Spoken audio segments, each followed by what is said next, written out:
پورب پچھم اتر دکھن کیا خشکی کیا پانی ہے، صرف خدا کی ذات رہے گی، ساری دنیا فانی ہے، ساری دنیا فانی ہے۔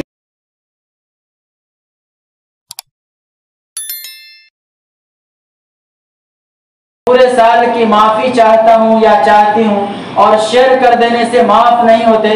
آپ نے کسی کو ذاتی طور پر تکلیف پہنچائی ہے، اس سے معافی مانگے۔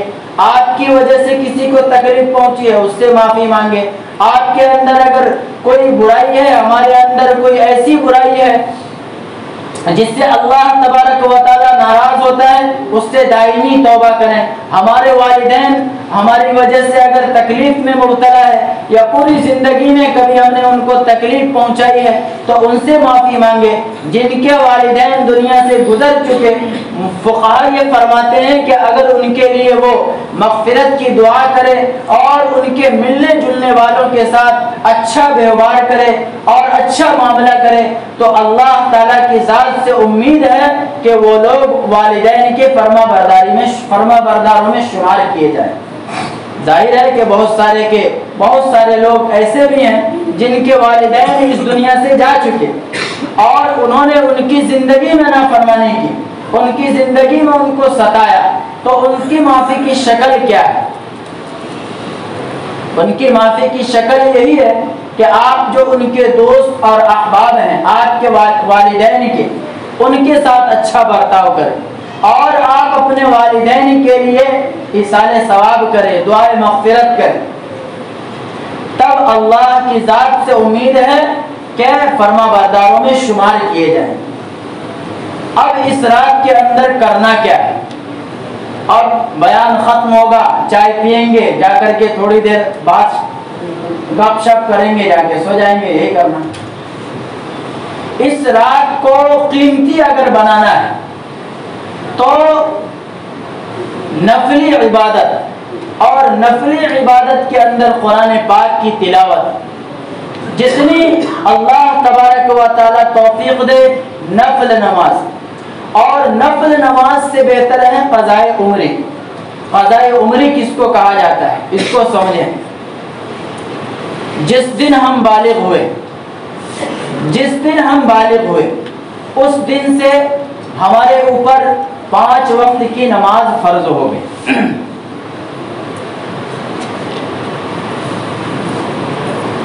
جس دن ہماری آخری سانس چلے گی اس دن تک، الا یہ کہ بے ہوشی طاری ہو جائے، اور ایسی بے ہوشی طاری ہو جائے کہ انسان اپنا ہوش و حواس کھو دے، تب نماز معاف ہو جاتی ہے۔ یا کوئی پاگل ہو جائے، کوئی مجنون ہو جائے، کوئی دیوانہ ہو جائے، یہ سارے لوگ شریعت کے مکلف نہیں ہیں۔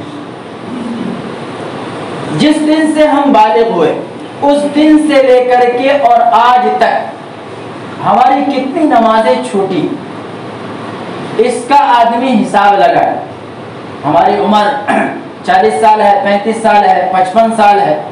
اب ظاہر ہے کہ ہوش تو بہت بعد میں آیا کہ نماز بھی کوئی چیز ہے، نماز بھی پڑھنی چاہیے۔ جوانی تو یوں ہی گزری، یا بچپن بھی یوں ہی گزر گیا۔ جس دن سے ہم بالغ ہوئے اسی دن سے شریعت ہماری طرف متوجہ ہو گئی، اور 5 وقت کی نماز کمپلسری فرض ہے۔ اگر نہیں پڑھے تو ذمے میں ہمیشہ فرض ہی رہے گی۔ وہ بہت سارے لوگوں کا انتقال ہو جاتا ہے تو وہ یہ مسئلہ پوچھتے ہیں کہ ہمارے ابا اتنے سالوں تک بیمار تھے، اتنے سالوں کی نماز انہوں نے نہیں پڑھی، کیا فدیہ دے سکتے ہیں؟ ظاہر سی بات ہے کہ فدیہ ان چیزوں کا ہوتا ہے جن کے اوپر آدمی قدرت نہ رکھتا۔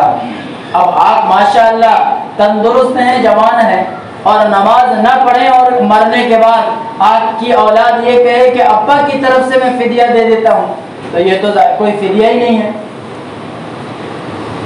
ساری شرطیں پائی جاتی ہیں نماز پڑھنے کی، اس کے باوجود نہ پڑھنا اللہ کے حکم کی بغاوت ہے۔ تو یہاں پہ فدیہ سے کام نہیں چلتا۔ اللہ حقوق اللہ ہے، اللہ تبارک و تعالی سوال کرے گا حدیث کے اندر ہے کہ سب سے پہلے نماز کے متعلق سوال ہوگا. تو قضاء عمری یہ طے کرے کہ ہم کس دن بالغ ہوئے. عمر ہے 18 سال کی عمر میں عموماً بلوغت کی عمر ہے. اس وقت سے لے کر کے اور آج تک کتنی نمازیں ہماری چھوٹی ہوگی, کتنی نمازیں ہم نے پڑھی اور کتنی نمازیں رہ گئی پڑھنے سے, اس کا حساب لگائے. اور اس کے بعد ضروری نہیں کہ آپ آج ہی ساری نمازیں پڑھ ڈالیں, اتنی بشاشت بھی نہیں ہے. جتنی بشاشت ہو آپ بشاشت کے ساتھ, مستعدی کے ساتھ, چستی کے ساتھ جتنی نماز پڑھ سکتے ہیں پڑھیں. اب ایک آدمی کی طبیعت یہ ہے کہ میں 100 مرتبہ درود شریف پڑھ سکتا ہوں, لیکن وہ یہ ٹھان کر کے بیٹھے کہ نہیں رات میں 1000 کی تعداد پوری کرنی ہے, چاہے نیند آوے اور چاہے نیند نہ آوے. ظاہر ہے کہ کچھ دیر تک تو جوش میں پڑھے گا اور اس کے بعد جب اونگ شروع ہوگی تو پڑھنے کا کچھ اور پڑھنے لگے گا کچھ. تو جتنی بشاشت ہو آپ بہتر ہے کہ کسی ڈائری پہ لکھ لیں. نفل نہیں پڑھیں گے گناہ نہیں ہوگا, لیکن جو فرض آپ کے ذمے میں باقی ہے وہ نہیں پڑھیں گے, اللہ کے یہاں اس کا جواب دینا ہے.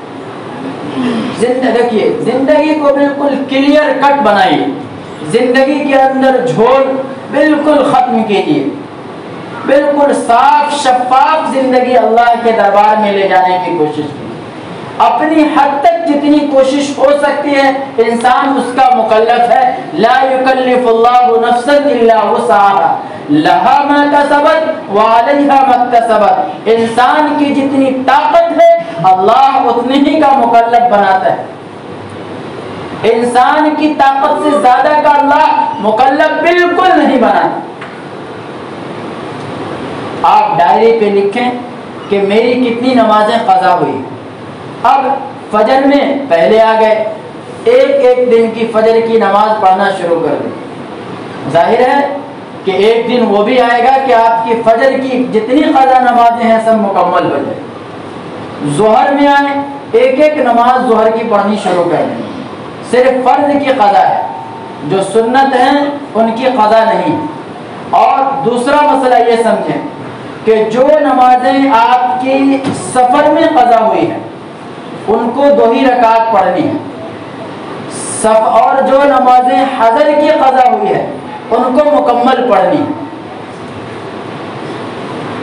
اس کا بھی حساب لگائیں کہ سفر میں کتنی نمازیں قضا ہوتی ہیں, قضا ہوئی ہے. ہم لوگ جب سفر میں جاتے ہیں تو یہ سمجھتے ہیں کہ نماز بھی معاف ہے, روزہ تو خیر یہ سوچتے ہیں کہ مسافر کے لیے روزہ ہے ہی نہیں. حالانکہ مسافر کو رخصت اس وجہ سے ہے کہ مشقت ہوا کرتی تھی. پہلے کے زمانے کے جو سفر ہوتے تھے پیدل, اونٹ پہ, گھوڑے پہ, تپتی ہوئی ریت پہ اور اوپر سے دھوپ کی تپش. آج کل تو ماشاءاللہ ایئر کنڈیشن کے اندر اور سفر کے اندر روزہ رکھنا اور زیادہ آسان ہے. سحری آپ ٹائم موبائل ہے ہر ایک کے پاس, جو سحری کا وقت جس علاقے کا ہے بآسانی آپ کو معلوم ہو سکتا ہے. افطار کا جو وقت ہے وہ بھی بآسانی معلوم ہو سکتا ہے. تو سفر کے اندر روزہ رکھنا اور زیادہ آسان. گھر پہ رہیں گے, کام کاج نہیں رہے گا, خالی بیٹھے رہیں گے تو اس میں روزہ زیادہ بھاری پڑتا ہے. اور اگر آپ روزہ رکھ کر کے کسی کام میں مشغول رہے تو روزہ کدھر سے گزر جاتا پتہ بھی نہیں چلتا. دوسرا کام تلاوت کرنا. اللہ تبارک و تعالی نے قرآن پاک میں ارشاد فرمایا وَلَقَدْ يَسَّرْنَا الْقُرْآنَ لِلذِّكْرِ فَهَلْ مِن مُدَّكِرٍ, کہ ہم نے قرآن پاک کو آسان کر دیا ذکر کے لیے. اب یہاں پہ میں آپ کو ایک بات سمجھاتا ہوں کہ دنیا کے اندر بہت سارے فرقے جنم لیے, باطل فرقے.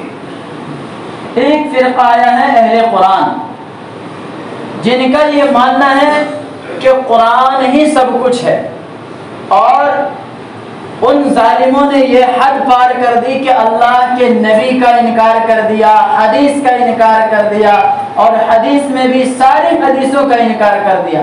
اور نعوذ باللہ ثم نعوذ باللہ انہوں نے کہا کہ قرآن پڑھو اور اس کے اوپر عمل کرو، اور حضور صلی اللہ علیہ وسلم کو صرف ایک ڈاکیا اور پوسٹ مین کی حیثیت سے ثابت کیا۔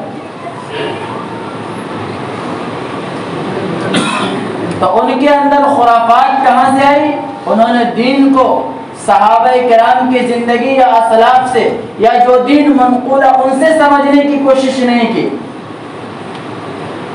ظاہر سی بات ہے کہ ہم جو قرآن سمجھتے ہیں، جو کچھ منقول ہے، جو کچھ اسلاف اور ہمارے اساتذہ اور ہمارے بڑے بزرگ لکھ کر کے گئے ہیں، ورنہ تو میں آپ کو یہ کہوں کہ آپ پورا قرآن لیجئے اور حدیث کا پورا ذخیرہ لیجئے اور نماز پڑھنے کا جو طریقہ ہے، صرف 2 رکعت نماز پڑھنے کا طریقہ قرآن اور حدیث سے ملا کر کے نکال کر کے دکھلا دیجئے، آپ قیامت تک نہیں نکال سکتے۔ ان چیزوں کو سیکھنے کے لیے آپ کو سہارا لینا پڑے گا امام ابو حنیفہ کا، امام شافعی کا، امام احمد بن حنبل کا، امام مالک کا۔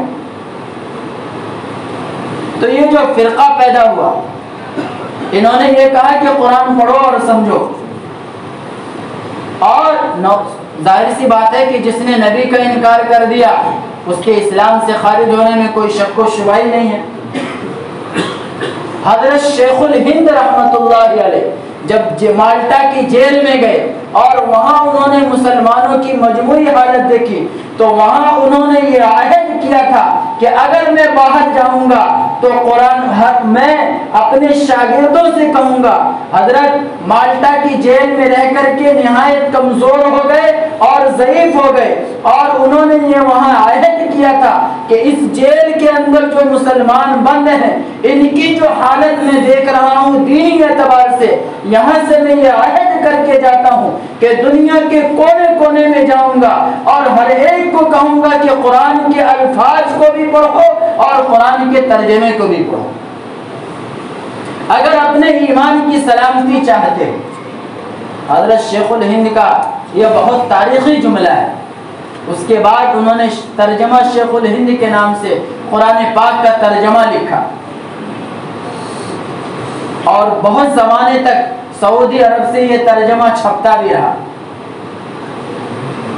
تو میں یہ عرض کر رہا تھا کہ اس رات کے اندر جو دوسری عبادت ہے قرآن پاک کی تلاوت، قرآن پاک کی تلاوت۔ اب ظاہر سی بات ہے کہ ہر ایک آدمی قرآن پڑھنا جانتا نہیں، حالانکہ ہر مسلمان کو اس قابل ہونا چاہیے کہ قرآن پاک کم سے کم ناظرہ پڑھے، بلکہ بزرگان دین یہ کہتے ہیں کہ ہر مسلمان کو اس قابل ہونا چاہیے کہ اپنے باپ کا جنازہ پڑھا سکے، ہر مسلمان کو اس قابل ہونا چاہیے کہ قرآن پاک کی کچھ صورتیں زبانی یاد ہو، ہر مسلمان کو اس قابل ہونا چاہیے کہ باپ مر جائے، ماں مر جائے یا کوئی رشتہ دار مر جائے تو روزانہ کچھ نہ کچھ قرآن پاک کا حصہ پڑھ کر کے ان کے لیے ایصال ثواب کر سکے۔ لیکن ظاہر ہے کہ ان ساری چیزوں کا بیڑا تو مولانا نے اٹھا رکھا ہے، تو ہم کیوں کریں؟ یہ سب مسلمانوں کی پستی کے اسباب ہیں۔ تو قرآن پاک کی تلاوت کریں۔